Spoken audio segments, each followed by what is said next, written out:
Gold just made history again. The mainstream media is barely talking about it. For the first time ever, U.S. gold reserves have smashed through $1 trillion. Make no mistake, this is the new era. We're in the early stages of the gold supercycle, one I believe will see gold at $8,000 to $12,000 an ounce by the end of 2027 and much higher over the next 5 to 10 years and beyond. Now, I don't give advice that I don't take myself. I eat my own cooking. I have been buying physical gold myself in the form of these 1-ounce gold buffalo coins. Now, these are produced by the United States Mint. I prefer these personally just because of the purest. They're like 0.99% gold. I'm also buying silver. In fact, I just got this 100-ounce bar show up in the mail a couple of days ago, and I will continue to stack both hard assets and, of course, take positions in the market as well. My retirement account is 25% in growing, allocated to GLD, the gold ETF, GDX, the gold miner, and others. Now, I started screaming to buy gold around $2,100 an ounce back in April of last year. I actually sent out an alert to my members on April 12th that looks like this. And if you listened, you're probably pretty darn happy with me today. Gold continues to smash records. Gold's performance is outpacing the S&P 500 during one of the strongest stock bull markets in history, and this has never happened before. So the question is, what is gold really telling us right now? Well, I'd like to explain. You see, gold isn't just rising, it is rewriting the rulebook. Today's move puts gold up 44% year to date, making it one of the best performing assets on the planet.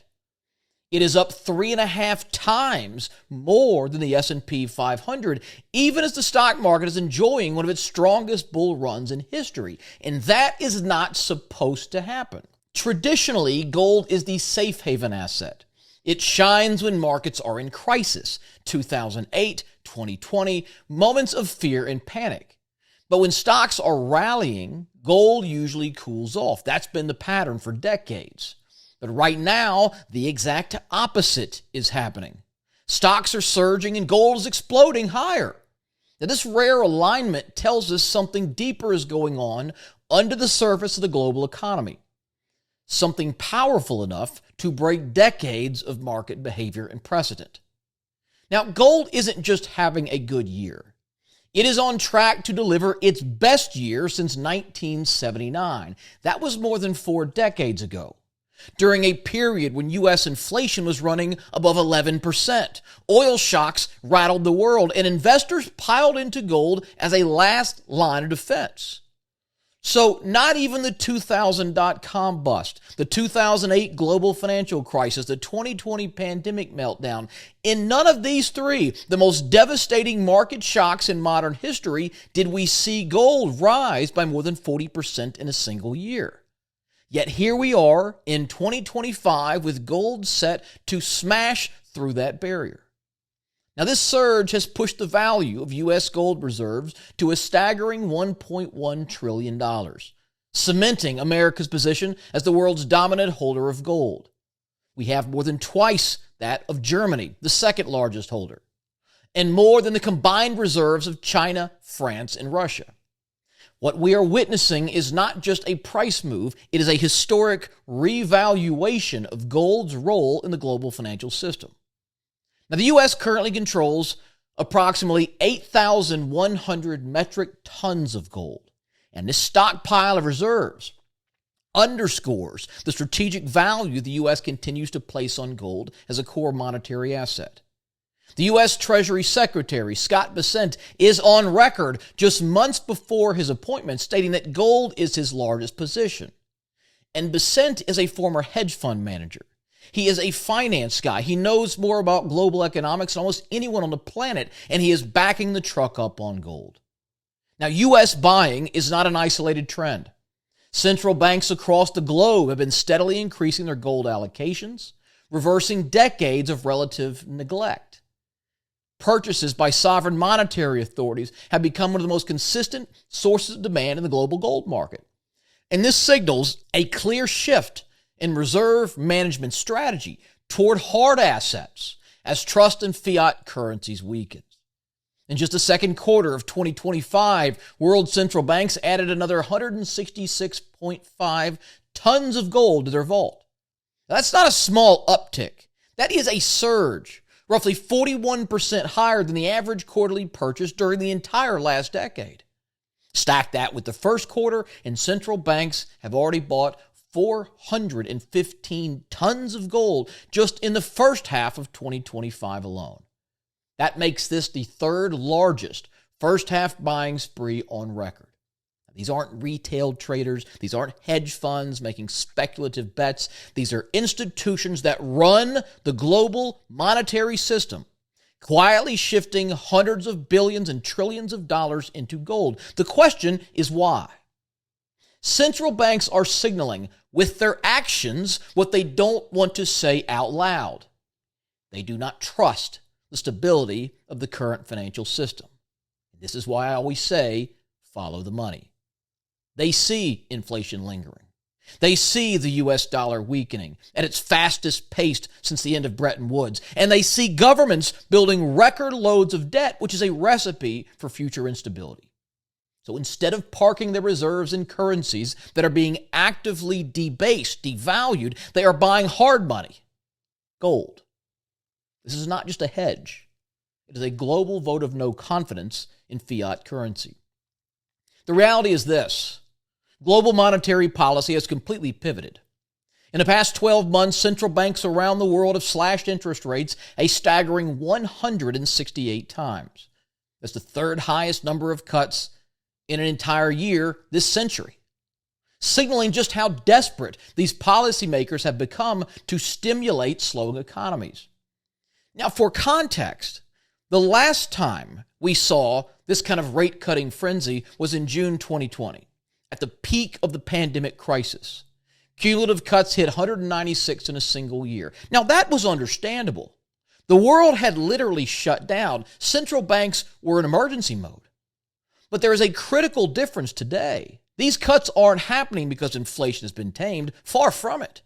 Inflation remains stubborn. Core U.S. prices are still running close to 3%. Yet policymakers are cutting anyway. Why? Because growth is slowing. Labor markets are weakening, and governments are drowning in debt that simply isn't serviceable at higher rates. And this is a dangerous cocktail. Rate cuts into high inflation are historically the spark that ignites currency crises, runaway inflation cycles, and massive shifts in capital flows. And right now, that pressure is showing up in the gold market. Now, the stock market, at least for now, I believe is safe. I am not calling for a massive bear market because inflation drives up the value of all assets, and that includes stocks. But the Federal Reserve has made its stance crystal clear. The only reason rate cuts are back on the table is because the labor market is breaking down. Job growth is stalled, unemployment is creeping higher, wage gains are softening. The Fed isn't cutting because inflation is under control. It is cutting because the economy is losing momentum. Core PCE inflation is still running above 2.9%. Now, that might not sound extreme at first, but it is historically significant because this is the first time in more than 30 years that the Federal Reserve has cut interest rates while core inflation is this elevated. So what does that mean? Well, it means that policymakers are choosing to prioritize short-term economic stability over long-term price stability. They're essentially gambling, once again, that inflation won't spiral out of control, a gamble that history tells us is very risky and usually does not pay off. In fact, Apollo has already warned of a potential 1970s-style resurgence of inflation. Now, back then, the Fed made the same mistake, cutting rates too soon while prices were still rising. And the result was a decade of runaway inflation, collapsing purchasing power, and gold going parabolic. Today, we're staring at the exact same setup. Weakening growth, persistent inflation, and a Fed forced into a corner. And just like the 1970s, gold is sounding the alarm. And it's not just the Fed's preferred measure of inflation that is flashing red. CPI is heating up again. Right now, an astonishing 72% of CPI components, that's the Consumer Price Index, are rising faster than the Fed's 2% target. That's the highest share in the last 3 years. In contrast, if you look back to the last relatively stable period, which is like 2018 to 2019, that number averaged closer to 50%. In other words, inflation today is far broader and more entrenched across the economy. Now, this is not isolated to a few categories like energy or housing. It is everywhere. From food and healthcare to services and durable goods. That breadth is what makes inflation so dangerous, because once it becomes widespread, it is incredibly difficult to contain without aggressive tightening. In other words, hiking rates back up, bringing stocks back down. And here's the kicker. Goods inflation is climbing again, driven in part by these new tariffs. Regardless of how you feel about them, the science is clear. These trade policies are importing higher costs straight into the U.S. economy.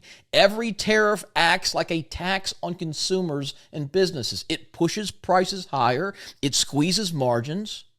So instead of inflation cooling, we are seeing the exact opposite, a broadening, sticky surge that leaves the Fed cornered, forced to choose between saving growth or saving prices. And as history has shown, that tension is almost always bullish for gold. Now, as a direct result of this policy pivot, the U.S. dollar's purchasing power is collapsing. What we are seeing is not just a modest dip in the greenback, it is a historic breakdown. The dollar is on track to deliver its worst annual performance since 1973, a year that lives in infamy for U.S. currency markets. That was right after the collapse of the Bretton Woods system, when the dollar was officially severed from gold and global confidence in paper money was shaken to its core. So far in 2025, the U.S. dollar index has plunged 10.8% in just over the first half of the year. That's not only the steepest first half decline in over 5 decades, it is also the worst performance since the gold standard was abandoned. Even during the 2008 financial crisis, the dollar never weakened this quickly. And what this means for everyday Americans is simple but devastating. Imported goods cost more, travel is more expensive, and savings denominated in dollars are quietly being eroded. On the global stage, it means foreign governments, investors, and central banks are increasingly looking for alternatives to U.S. debt, and they are finding that in gold. This is why gold is not just rising, it is exploding. It is not just a hedge against inflation anymore. It is becoming a hedge against the systematic debasement of the U.S. dollar itself. When you put all the pieces together, the picture is crystal clear.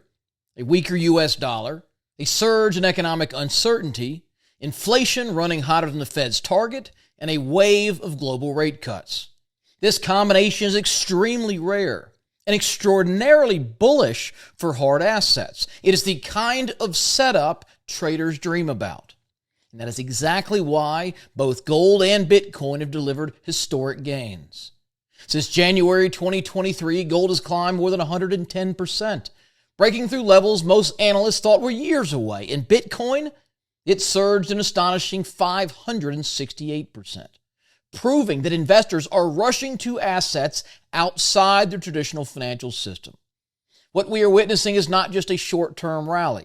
It is the early stages of a major macro revaluation of what money is, where safety lies, and how investors protect their wealth in an era of financial repression and currency debasement. And for me, the message is simple. This is just the beginning. I remain extremely bullish. And as we look ahead, it is clear that the forces driving gold prices higher aren't just short-term noise. They're part of a much larger story. We're talking about major macroeconomic shifts that are redefining how money moves, how markets behave, and how investors protect their wealth. This is a turning point, and those who understand it early will be in the best position to capitalize. If you want to stay ahead of these shifts, make sure you like this video and hit the subscribe button. That way you'll stay up to date on everything happening in the markets, from gold and Bitcoin to stocks, rates, and more. I'll be covering these moves in real time, breaking down the opportunities as they unfold so that you can take advantage instead of being caught off guard.